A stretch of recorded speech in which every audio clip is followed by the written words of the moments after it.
Corona के cases में एक दफ़ा फिर इजाफा है। जहां पे ये चीज़ इजाफे की आ रही है तो एक सेगमेंट ऐसा है जो कि डिनाइल मोड में है कि जी कोरोना साजिश है। पहले जो लोग डर रहे थे अब कह रहे हैं हमने कोई एहतियात नहीं करनी। अब मीडिया में हम लोग जाते हैं, लोगों से बात करते हैं, कुछ लोग एहतियात कर रहे हैं लेकिन कुछ लोगों ने एहतियात का दामन हाथ से छोड़ दिया और बिजनेस एज यूजुअल वापस आ गया है। इस सारी सूरत हाल पर गुफ्तगू करेंगे, हमें ज्वाइन करेंगे डॉक्टर ताहिर शम्सी। पाकिस्तान में प्लाज्मा का जो इलाज, जो कोरोना के सोल्यूशन की बात हो रही थी, डॉक्टर शम्सी ने सबसे पहले की थी। अब ये कितना बड़ा चैलेंज होता रहा है। डॉक्टर शम्सी लॉकडाउन के हामी थे, उन्होंने बड़े मेरे प्रोग्राम में भी और बाकी भी टीवी पे मीडिया पे आकर बारहा कहा था कि हमें एहतियात करनी है। अब हमने वो नहीं की। अब ये क्या सूरत हाल हो सकती है, इस पर गुफ्तगू करेंगे। डॉक्टर शम्सी हमें ज्वाइन कर रहे हैं। डॉक्टर ताहिर शम्सी, अस्सलाम वालेकुम and welcome to the show. जी वालेकुम अस्सलाम। बहुत शुक्रिया आपका मुझे अपने प्रोग्राम में बुलाने के लिए। डॉक्टर साहब, आपने मेरे प्रोग्राम में पहले भी आकर बात की थी कि हमें एहतियात करनी है, जो लॉकडाउन है हमें नहीं खोलना चाहिए और जितने भी प्रिकॉशंस हैं, SOPs हैं, जो भी ज़ाब्ता कार है हमें फॉलो करना चाहिए। वो अब नहीं हुआ पाकिस्तान में। ईद भी हो गई है, अब केसेस दोबारा से बढ़ना शुरू हो गए हैं। तो ये कितना खतरनाक की सूरत हाल हो सकती है? आप ये बताइए कि जब गंदम की फसल बोने का वक्त होता है तो हम गंदम बोते हैं ना, तो काटते क्या है? गंदम काटते हैं। कभी ऐसा तो नहीं हुआ कि गंदम बोई हो हमने और उस साल आम की फसल निकल आई हो उस गंदम के बीच में से।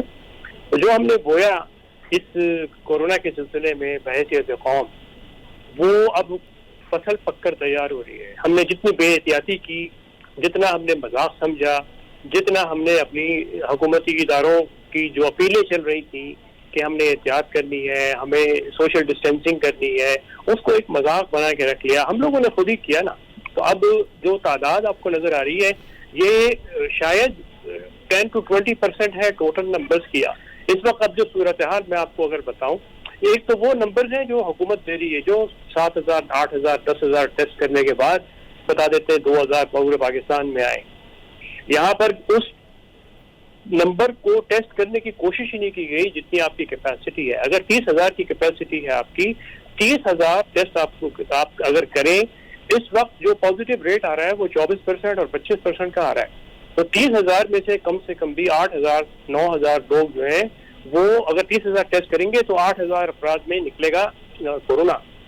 और इसके अलावा इससे भी खतरनाक आपको चीज बताऊं कि इस वक्त बज़ाहिर जो लोग हम इस वक्त सड़कों पे घूमते फिरते नजर आ रहे हैं जिनको कोई शिकायत कोरोना की नहीं है, जब प्लाज्मा जमा करने की ड्राइव के दौरान हमने आम लोगों को टेस्ट करने का फैसला किया कि उनमें से अनजाने में कितने लोग कोरोना हुआ और उनको पता भी नहीं चला और वो उससे सेहतियाब भी हो गए और एंटीबॉडीज भी बना ली।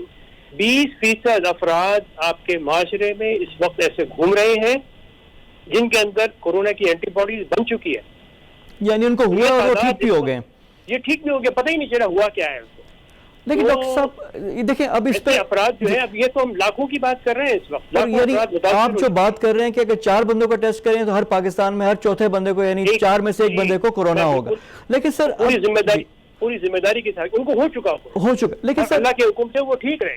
लेकिन सर सबके साथ बीमार हो गए लेकिन ठीक रहे। लेकिन सर ये हुआ क्या है कि फिर डेथ्स हमारे पास क्यों अभी तक 1000 से यानी 1300 पे हम लोग हैं? हमारे यहाँ अमेरिका वाली 1 लाख डेथ्स क्यों नहीं हो रही? जो आपका यूके है, यूरोप है, इसकी वजह क्या है? शुक्र, अल्लाह पाक का शुक्र अदा करना चाहिए कि इतनी उसकी नाफरमानियों के बावजूद अल्लाह ताला ने हमें न जाने किस तरीके से हमारी हिफाजत के क्या सबब पैदा कर दिए कि हमारे यहाँ वो डेथ का रेशो नहीं देखा जा रहा, जिसकी वजह से हम सब इसको मजाक समझ रहे हैं। आप उनको जरा देखिए तो सही, अस्पताल के ICUs में आके देखिए तो सही कि कोरोना वाले मरीज बस ICU में होते हैं तो वो ना जिंदों में होते हैं ना मुर्दों में होते हैं, सांस ही नहीं आ रही होती उनकी। और उनको सीधा नहीं लिटा सकते आप, उनको उल्टा पेट के बल लिटाया जाता है, कपड़े उतरे हुए होते हैं, पेट के बल लेटे हुए होते हैं। अल्लाह ताला हम सबको महफूज रखे, हमारी कौम को महफूज रखे, हमारे खानदान वालों को महफूज रखे, हमें महफूज रखे। लेकिन हमने अपने साथ बहुत बड़ा जुल्म किया है बहैसियत कौम। पिछले 2-2.5 महीने हमें मिले थे तैयारी करने के, इस वबा से बचने के, वो हमने जाया कर दिए। और अब तो वो कैफियत है, आप इसको लॉकडाउन अब कर दें, कर्फ्यू लगा दें। अब जिस कदर फैल चुका है माशरे में, उससे अब उसने अपना असर दिखाना है। और हम अब से इसकी फिक्र करनी चाहिए कि जो लोग अब अस्पतालों में जाएंगे उनके लिए बिस्तर कहाँ से आएंगे, उनके लिए ICU के बेड कहाँ से आएंगे, और उनके लिए कोई दवा तो है नहीं, फिर क्या करें? अच्छा डॉक्टर साहब, इसमें फिर प्लाज्मा लगेगा जी आपका रोल बड़ा इंपॉर्टेंट ये जो क्योंकि आपने एक सोल्यूशन जी, तो प्लाज्मा वाली जो थी, क्योंकि आप उसमें पायनियर थे, तो प्लाज्मा वाला क्या इलाज कितना मौसर है? और दूसरा एक स्वीडन मॉडल भी था कि जो स्वीडन में भी था, उन्होंने लॉकडाउन नहीं किया, उन्होंने कहा हर्ड इम्यूनिटी आ जाएगी, जब इतना लोग पॉपुलेशन में आएगा तो ऑटोमेटिकली डिफेंस मैकेनिज्म बिल्ड हो जाएगा। तो क्या वो पाकिस्तान के केस में भी वो हर्ड इम्यूनिटी जो स्वीडन मॉडल है वो कार फरमा है? और दूसरा जो आपका तरीका इलाज जो प्लाज्मा वाला है, वो इतने बड़े स्केल पे हम कैसे कर सकते हैं, होगा क्या सोल्यूशन की? अब थोड़ी सी बात जी बेहतर। देखिए स्वीडन वाला मॉडल जो है वो तो स्वीडन में फेल हो गया, उन्होंने खत्म कर दिया उसको। और जो उनके यहाँ की अमवात जो है उनकी आबादी के तनासिब के हिसाब से बहुत ज्यादा है। तो अब रह गया एक ही हल, प्लाज्मा। वाहिद हल है अब तक जो सामने उभर कर सामने आ रहा है, जो सबसे ज्यादा पूरी दुनिया में जहाँ जहाँ पे इस्तेमाल हो रहा है वहाँ पे सबसे ज्यादा मौसर साबित हो रहा है। उन लोगों में भी मौसर नजर आ रहा है बज़ाहिर जो वेंटिलेटर पे जा चुके हैं। सबसे ज्यादा जो मौसर साबित हो रहा है उन लोगों में जो कि वेंटिलेटर पे नहीं गए, वेंटिलेटर पे जाने से पहले, यानी जिस वक्त मर्ज की शिद्दत में इजाफा होना शुरू हो उस वक्त प्लाज्मा को लगाया जाए तो वेंटिलेटर पे जाने से बच जाते हैं, उनकी रिकवरी जल्दी हो जाती है और जल्दी घर चले जाते हैं इनिशियल फेज में, जल्दी कर दें। जी बिल्कुल, जिस वक्त मॉडरेट डिग्री की सिम्टम्स आ जाए उसी वक्त प्लाज्मा लगा देना चाहिए। अब सबसे बड़ी रुकावट क्या है? दो रुकावटें हैं। क्लिनिकल ट्रायल जो इसकी इजाजत दी गई थी मेरे आइडिया के बाद, तो क्लिनिकल ट्रायल तो चल रहा है, ये खत्म हो जाएगा महीना डेढ़ महीने में, नंबर ऑफ उस क्लिनिकल ट्रायल के नंबर्स पूरे हो जाएंगे इंशाअल्लाह ताला। अब इसके फायदे को पूरे पाकिस्तान में कैसे फैलाया जाए, इसमें सबसे बड़ी रुकावट हमारी जो इनर्शिया है, यानी फैसला करने से जो हमारी कुव्वत फैसला नहीं है हमारी कौम के पास। हमारे जो कार फरमा लोग हैं बड़ी कुर्सियों पर बैठे हुए, वो कुव्वत फैसला से महरूम बज़ाहिर नजर आ रहे हैं या कंफ्यूजन का शिकार नजर आ रहे हैं। उनको एक फैसला करना है कि प्लाज्मा को उसी तरीके से, जैसे अगर हम अमेरिका को फॉलो करते हैं, बरतानिया को फॉलो करते हैं, तो इसमें भी फॉलो कर लें कि जिस तरीके से उन्होंने अक्रॉस द कंट्री पूरी मुल्क के तमाम अस्पतालों में प्लाज्मा के इस्तेमाल की इजाजत दे दी। खुलेआम आपने इस्तेमाल कर लें, जो डॉक्टर चाहे कि इस्तेमाल करे, करना चाहे वो कर ले। डॉक्टर साहब इसका कोई नेगेटिव तो साइड इफेक्ट्स तो नहीं है? नेगेटिव तक पूरी दुनिया में कोई सामने नहीं तो फिर इसमें क्या, यानी ब्यूरोक्रेसी को चाहिए फैसला करें और तगड़े हो जाएं। और गवर्नमेंट के लिए फाइनली क्या सजेशंस क्या है, गवर्नमेंट को क्या करना चाहिए? ये तो गवर्नमेंट ही है ना जी, उसको ये फैसला करना है कि अक्रॉस द कंट्री उसको ओन करने के भाई ये ब्यूरोक्रेसी या सियासी की आदत? देखिए दोनों, जो भी फैसला करने वाले लोग हैं या इम्प्लीमेंट करने वाले लोग हैं उनको फैसले करने हैं, मैं नहीं कर सकता फैसला वो। दूसरी अहम बात यह है कि अब मेरे अकेले के पास, मेरे इदारे के पास अकेला मैं शायद पूरे मुल्क की जरूरियात शायद मैं 1 महीने तक पूरा कर सकूं। प्लाज्मा की जो मेरे पास वसाइल अल्लाह ताला ने इकट्ठे करवा दिए हैं मेरे दोस्त अहबाब के तवस्सुल से, स्पॉन्सर्स के जरिए, वो 1 महीने तक मैं दे सकूंगा। उसके बाद क्या करूंगा?